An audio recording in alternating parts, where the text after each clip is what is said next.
The moment my father said it, the room went quiet. "Sign the house over to your brother," he repeated, sliding the documents across the table. "Or we'll take it ourselves."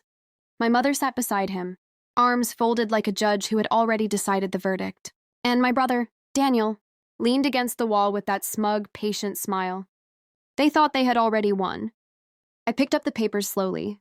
My hands were steady, but inside, something cold had already begun moving. Not anger. Calculation. Because the house they wanted so badly, it wasn't just a house. It was the trap. Daniel had always been the golden child. When we were kids, he could break something and I would get blamed. He could lie and my parents would defend him like lawyers in a courtroom. I was the responsible one. The quiet one. The one who worked. He was the one who deserved things. That's what my parents always said. When I was 24, I bought the house. Small 2 stories, nothing fancy. But it was mine. Every brick paid with overtime shifts and skipped vacations. My parents called it a family victory. Daniel called it temporary. At the time, I laughed. That was before I understood his patience. The first crack appeared a year ago. My mother started dropping hints during dinner. "Your brother has had a hard time lately. Family should help family. Your house is big enough for 2. Daniel never asked directly. He didn't have to. My parents did it for him. Then the pressure got heavier. Phone calls. Long lectures about loyalty. Guilt disguised as love. Still, I said no. And that's when things got interesting. The first suspicious thing was the mail. A property tax notice addressed not only to me, but to Daniel. That shouldn't have been possible, unless someone had already started paperwork. Quietly, behind my back. I didn't confront them. I started digging. Property records. Legal filings. Bank requests. What I found made my stomach turn.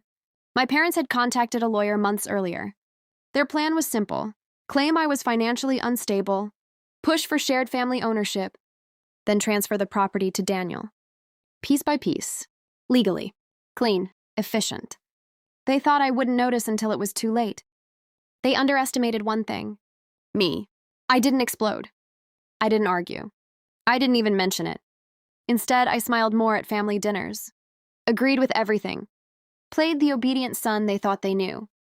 Meanwhile, I started preparing. First move.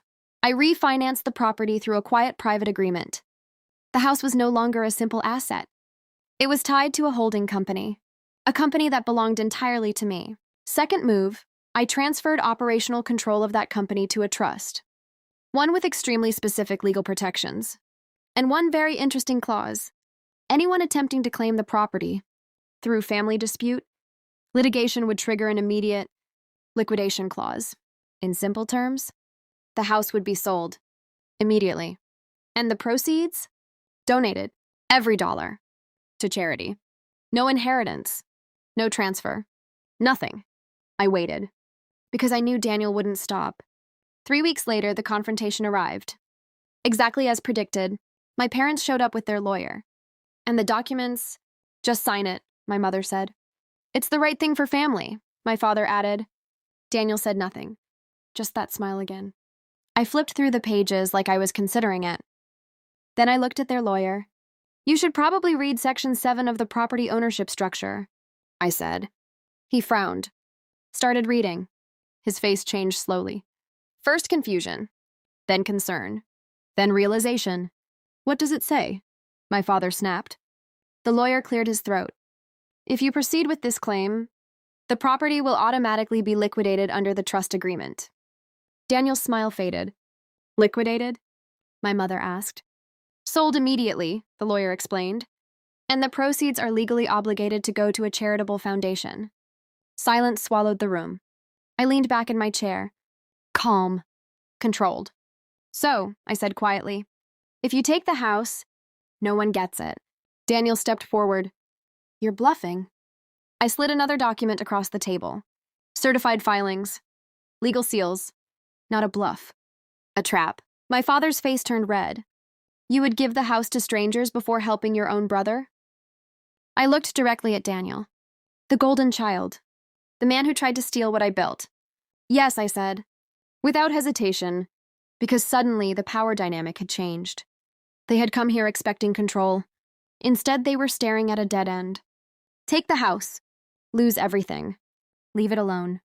Walk away empty-handed. Daniel's jaw tightened.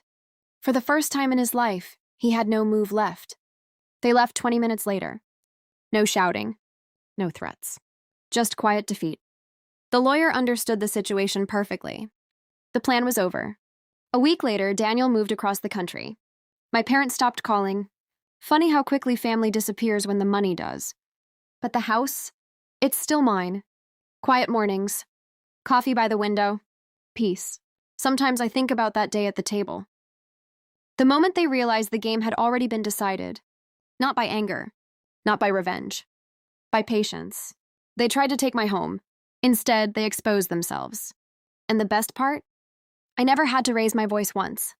Because real revenge isn't loud. It's inevitable.